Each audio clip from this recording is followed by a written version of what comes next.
न कर्म करते हैं, न ज्ञान प्राप्त करते हैं और भक्ति की तरफ पहुंच जाते हैं। इसीलिए आज तक जो है योग में इतनी बड़ी बड़ी विडंबनाएं खड़ी हो गई। ठीक है, कि वो सही सिद्धांत को स्थापित न करके बुरे सिद्धांतों पे, यानी कि लोग भटके रहें। ठीक है, और जो बड़ी श्रद्धा से लोग आते हैं वो बेचारे भटक जाते हैं। एक विदेशी आया था, मैंने देखा, बड़ी श्रद्धा से आया था कि भारत में जाकर के योग सीखेंगे। तो मैंने देखा एक योगाचार्य वो क्या सिखा रहा था कि उसे हाथ का ऐसे सूक्ष्म व्यायाम सिखा रहा था। ठीक है, फोटो डाला था कि मैंने एक जर्मनी से आए हुए एक दूत को जो है वहाँ का, उसको मैंने जो है क्या करवाया, योग करवाया। अभी बताओ, हाथ हिलाना, पैर हिलाना, ये योग है? यही शिक्षा दे रहे हो? बताओ। अब तो वो जाकर के भारत को ऐसे ही परिभाषित करेगा ना कि ऐसे ऐसे कर देने पे वहाँ के लोग क्या कहते हैं, इसको योग कहते हैं। क्या विदेशियों को नहीं पता है कि सूक्ष्म क्रियाएं हैं? बताओ। हाथ पैर को हिला देना योग है क्या? बल्कि विदेशों में तो इतना हाथ की एक्सरसाइज, पैर की एक्सरसाइज विकसित कर दी गई है कि उतना आपको भी नहीं पता है। इतने स्टेप वो डेवलप कर दिए हैं सब कि आजकल एमबीबीएस डॉक्टर बता देते हैं कि ये क्रिया करना। तो योग की क्या जरूरत है? योगी की क्या जरूरत है?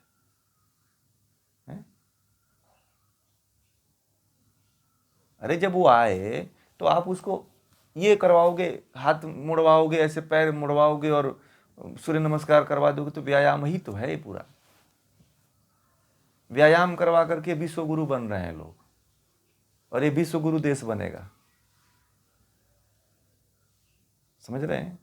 ये बहुत बड़ा फर्जीवाड़ा है, और इसका एक दिन ऐसा पोल खुलेगा कि भारत विश्व गुरु नहीं बन पाएगा, मैं आपको बता दूं। क्योंकि सही ज्ञान नहीं पहुंच रहा है, गलत ज्ञान पहुंचता है।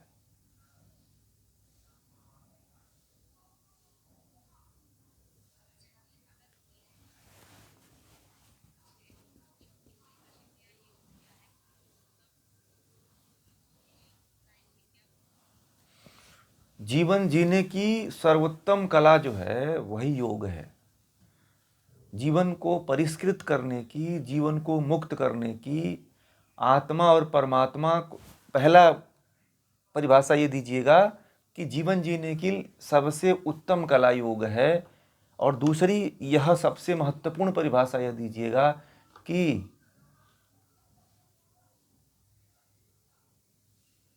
शरीर में स्थित मन, बुद्धि, ज्ञानेंद्रियां, कर्मेंद्रियां, मन के विषय से होते हुए आत्मा और परमात्मा को जानने की जो विधा है उसे ही योग कहा जाता है। ठीक है, क्या कहा जाता है? या ये कह दो कि आप सीधे ये कह दो, मन, बुद्धि और आत्मा को जानने की जो विधा है उसे ही योग कहते हैं। तीसरी परिभाषा ये कह सकते हो कि आत्मा, ईश्वर और प्रकृति, इन तीनों को पृथक पृथक जानने की विद्या को ही योग कहते हैं। नोट कर लो आप लोग इसको। जीवात्मा, परमात्मा और ईश्वर को अलग अलग भिन्न भिन्न जानने की विद्या को ही योग कहते हैं। जब इतना बात बता दोगे ना, और योग का अर्थ होता है समाधि, ये नोट कर लेना आप लोग। पहले बताना कि योग का मतलब व्यायाम नहीं होता है, योग का मतलब आसन नहीं होता है, योग का मतलब क्या होता है? समाधि होता है। और समाधि कैसे मिलेगी? आत्मा, मन, बुद्धि और चित्त के वृत्तियों को, क्लेशों को नष्ट करने के बाद समाधि मिलती है। तो सीधे आप ये कह दो कि आत्मा को, परमात्मा को, जीवात्मा को पृथक पृथक जानने की जो विद्या है उसे ही योग कहते हैं। ठीक है, ये जो बोले, ठीक है, यदि कोई आप इससे पूछे यह बात तो यह बताना। अब जो तो विद्वान व्यक्ति होगा, जो जानकार होगा, ये मेरी बात को समझेगा। या कोई उठ करके चला आया तो वो तो कहेगा कि ये तो गलत बता दिया इसने, ठीक है, तो वो तो समझ ही नहीं पाएगा मेरे इस सिद्धांत को। क्योंकि बहुत बड़ा ऊंचे स्तर का कोई व्यक्ति है, वही मेरी बातों को समझ पाएगा। योग की परिभाषा जो मैंने बताया है बहुत उच्च कोटि का होगा। अगर कोई लंपट व्यक्ति मिल गया जो कुछ नहीं जानता ABCD, वो तो फिर कुछ समझेगा भी नहीं। ये क्या है बताइए।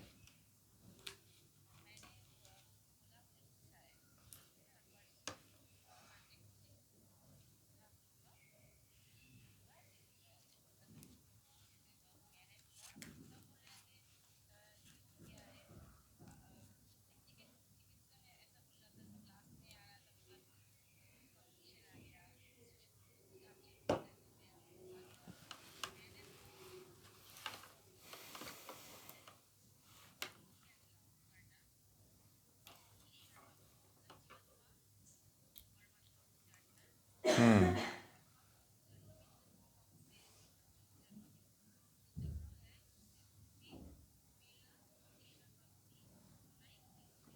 हम्म बहुत अच्छा बोला। यही बोलना ही है, योग यही है। योग थोड़ी यह है कि मतलब हम पैर उठा लिए, टांग उठा लिए, हाँ टांग को पैर से मिला के सिर में लगा लिए तो योग है। ये तो बोलिए कि जिम्नास्टिक है, इसको क्या बोलिए, जिम्नास्टिक बोल दीजिए, सर्कस बोल दीजिए, ठीक है। अगर हम हमसे तो कोई पूछता है कि ये चैंपियन क्या है, तो मैं तो बताऊँ सर्कस है ये।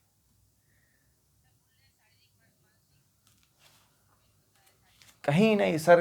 ये बताओ, मैं ब, मैं बताऊं, देखिए, नहीं आपको यही बोलना है, आपको यही, आप तभी योगी और भिन्न कहलाओगे भाई। आप क्यों नहीं समझते हो? नहीं नहीं, आप तो आपको समझाना है, सुनिए, तो आपको समझाना है, बोलिए कि तब हमारे पास आओ आप, ठीक, इसको जानने के लिए तो हमारे पास आपको आना पड़ेगा, ठीक है। इसके आप, हाँ आप, नहीं जानना बोलिए, मिलन नहीं, फिर अद्वैत हो जाएगा। फंस फंस जाओगे, मिला दोगे तो फिर फंस जाओगे, ठीक है। अगर मिला दिए तो फिर कोई कोई फंसा देगा बहुत बुरी तरह से आपको फिर, ठीक है। फिर वहाँ पे आप निकल नहीं पाओगे फिर, ये मैं बता दूँ। कभी मिलना मत कहना, कभी आत्मा परमात्मा को जानने की बात कहना बस। और कोई आपको ये पूछता है ना, सब लोगों के साथ ये बातें नहीं कहना है, उन्होंने कहा वरुणिका जी ने, सबके सामने यही कहना, क्योंकि सब लोग गलत रास्ते पे चल रहे हैं, ठीक है। आपको जो रास्ता बताया जा रहा है, आप निधड़ होकर के, निधड़क होकर के 10 लोगों के बीच में बोलो आपकी विजय होगी। आपके पास प्रमाण है, डरते क्यों हो आप? बोलना कि हमारे शास्त्रों में ये लिखा हुआ है, आप देखो। आप उल्टा सीधा पढ़ाते हो लोगों को, आप तुम उल्टा सीधा पढ़ के आए हो। आप जब अच्छे ज्ञान को ले रहे हो, अच्छी विद्या पढ़ रहे हो, तो अच्छा ज्ञान बताओ। वो आप उससे प्रभावित हो जा रहे हो, इसका मतलब कि आपने, आपका ज्ञान कमजोर है। आपको उससे उससे उसको जो है आपसे प्रभावित होना चाहिए, क्योंकि उसको 0% ज्ञान है। और चीज़ एक बता दूं, एक चीज़ और बता दूं, जितने जितने भी जिम्नास्टिक वाले हैं ना, वो सारे के सारे मेंटली डिस्टर्ब हैं, ठीक है। उनका कोई दिमाग काम नहीं करता है। मन संतुलित कहते हैं ना, कोई संतुलन नहीं है, बस रस्सी पे चलने वाला संतुलन है। अब उनको कह दो कि थोड़ा ज्ञान की तरफ आ जाओ, तो उनका संतुलन नहीं रहेगा, फिर कटोरी लेके मांगने लगते हैं। रस्सी पे चलते भी हैं, क्या अब इसी को एकाग्रता कहोगे कि रस्सी पे चल करके या कटोरी लेके फिर मांगू? बताओ आप लोग, इसी को योग कहते हो।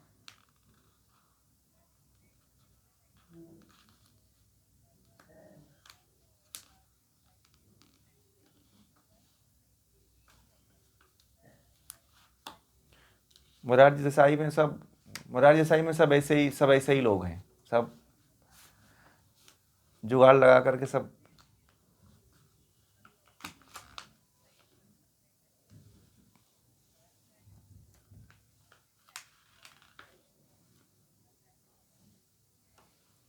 वहाँ पे क्या है कि जो पार्कों में घूमते हैं ना, उनको पकड़ पकड़ के ला कर सर्टिफिकेट कोर्सेज करवाते हैं कि संस्था चलती रहे, ठीक है।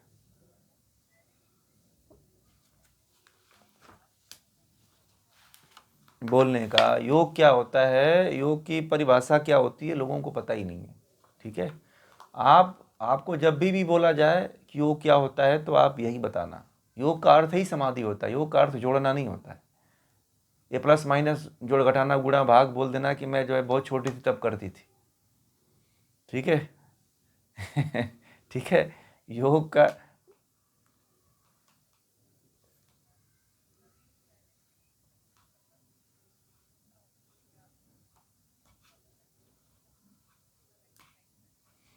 ये तो देखिए, योग को लोगों ने जिम्नास्टिक बना दिया है। देखिए क्या है, योग को लोग जिम्नास्टिक बना दिया है, और जिम्नास्टिक योग नहीं है। टांग ऊपर कर लेना, आप ये बताओ जितने जिम्नास्टिक वाले हैं ना, वो उनको बहुत बड़ा योगी बन जाना चाहिए। बेचारे आज तक जो है भीख मांग रहे हैं, समझ रहे हैं। और यही हाल योग वालों का होने वाला है। और योग वास्तव में है ही नहीं है। ये जो आज योग के नाम पे ढकोसला चल रहा है, वो योग है। ओलंपिक में योग थोड़ी आया है, वो तो जिम्नास्टिक को लाया गया है उसको दूसरे रूप में। ये तो वो योग है ही नहीं है। वो तो ये क्या है, ये तो व्यायाम है, वो तो स्पोर्ट से आया हुआ व्यायाम है। जो स्पोर्ट में किया जाता था व्यायाम, उसी को योग का नाम दे करके दुनिया को मूर्ख बनाया जा रहा है। आने वाले समयों में भारत को दुनिया के लोग गाली देंगे, क्योंकि उन्हें पता है कि असलियत योग क्या होता है। विदेशी जो आते हैं ना, बड़े सेंसिबल होते हैं, बड़े समझदार होते हैं, उनको पता है कि योग क्या है। ठीक है, ये बहुत बहुत स्टडी करते हैं। और भारत के अभी अभी किसी विदेशी का वक्तव्य ले लो, वो लोग यह कहेंगे कि भारत के लोगों को पता ही नहीं योग क्या होता है। कल के आने वाले समय में वह यह कहेंगे कि भारतवासियों को योग का अर्थ पता ही नहीं। वो कहेंगे कि व्यायाम को वो सब योग कहते हैं। मैंने क्या कहा है कि एक लड़का आया, तो उसके पास एक विदेशी आया, तो वो क्या करा रहा था, सूक्ष्म व्यायाम करवा रहा था, और डाला था फेसबुक पे कि मैंने जो है एक विदेशी को, फॉरेनर को जो है योग करवाया और भारत की संस्कृति से परिचित कराया। मैंने कहा कि भारत की संस्कृति ये है टांग उठाना पैर उठाना है। भारत की संस्कृति ये है जो है आसन करवा देना। भारत की संस्कृति ये है ही नहीं। भारत की संस्कृति ज्ञान की संस्कृति है, योग की संस्कृति है, समाधि की संस्कृति है। समझ में आ गया। ये कभी मूर्खता वाला काम आप लोग मत करिएगा कि चलो हम तुमको, आपसे ज़्यादा उनको व्यायाम आता है। ठीक है, और उन्होंने अपने घरों में एक जिम बना रखी है, जो आपको वैसी जिम पूरे दिल्ली में खोजोगे तो नहीं मिलेगा। ठीक है, जहाँ से वो शीर्षासन लेकर के पद्मासन से लेकर सब आसन वो इंस्ट्रूमेंट से लगा लेते हैं। आपको पता ही नहीं। आप लोग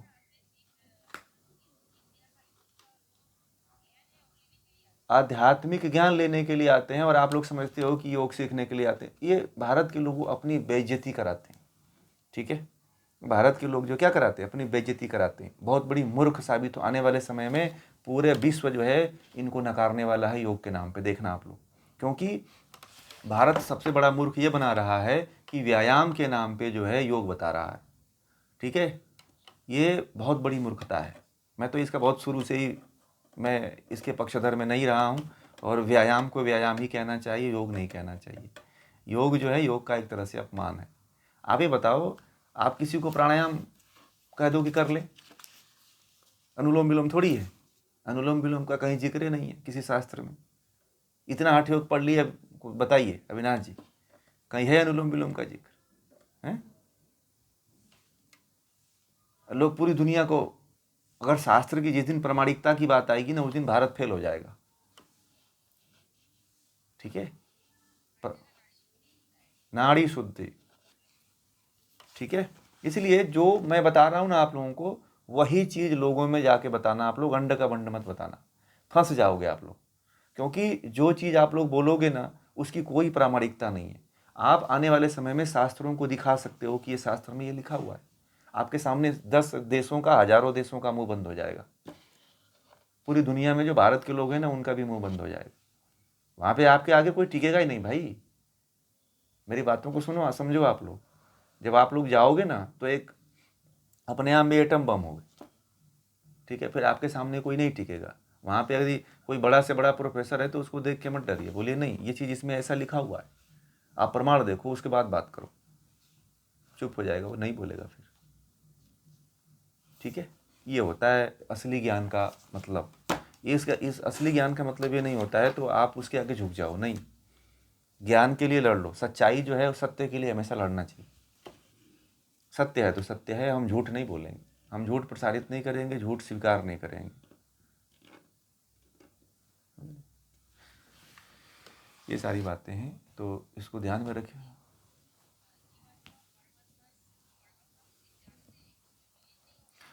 भाई हाँ, केवल जानते हो, विलीन कैसे होगे भाई?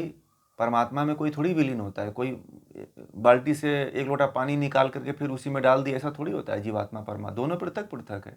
योग दर्शन इतने दिन से पढ़ रहे हो आप लोग, उसमें यही तो बताया गया है, पृथकत्व की बात कही गई है, अलग अलग।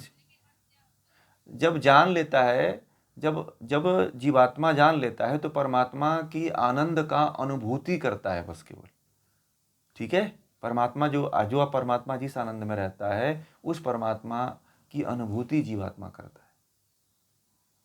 अब ये कह दो कि जीवात्मा जो है परमात्मा बन जाता है, ये सब कपोल कल्पित बातें हैं, इसका कोई आधार नहीं है।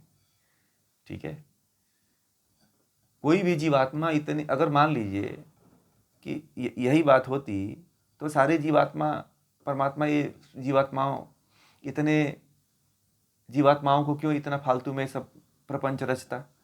ये जीवात्माओं का अस्तित्व अनादिकाल से, हर जीवात्मा अनादिकाल से है, किसी भी जीवात्मा का नाश नहीं होता है। ठीक है, आपका अस्तित्व सदा से है और सदा रहेगा। ठीक है, आपका, आप नष्ट नहीं होने वाले हो, चाहे प्रलय हो, चाहे सत्यानाश हो, चाहे कुछ भी नाश हो, शरीर भले मिट जाएगी, आप नहीं मिटने वाले हो। ये इसकी वास्तविकता है। कर्मों में, कर्मों के अनुसार आपको पाप पुण्य मिलता रहेगा, भोग मिलता रहेगा, सब कुछ मिलता रहेगा, परंतु आप मिटने वाले नहीं हो। जो ज्ञान आपको मिल रहा है, यही संस्कार आपको मुक्ति की तरफ लेके जाएगा। ठीक है,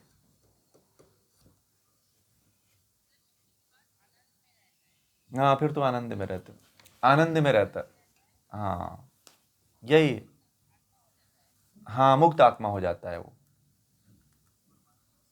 हाँ, उसी को परम आनंद बोलते हैं। अब उससे वो, अब उससे आगे कोई, उससे आगे कोई, हाँ, उससे आगे कोई आनंद है ही नहीं है। ठीक है, इसी को परमानंद बोलते हैं।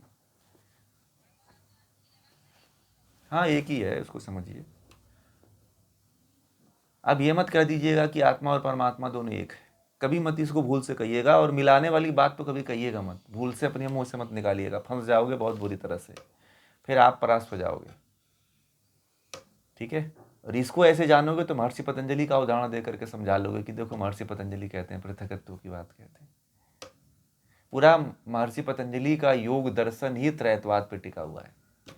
ठीक है, शुरू से लेकर के अंत तक जो सूत्र हैं सारे के सारे त्रैतवाद पे डिपेंड है। ठीक है, मैं डेली पढ़ा रहा हूँ, आप लोगों को समझ में आ जाना चाहिए। ठीक।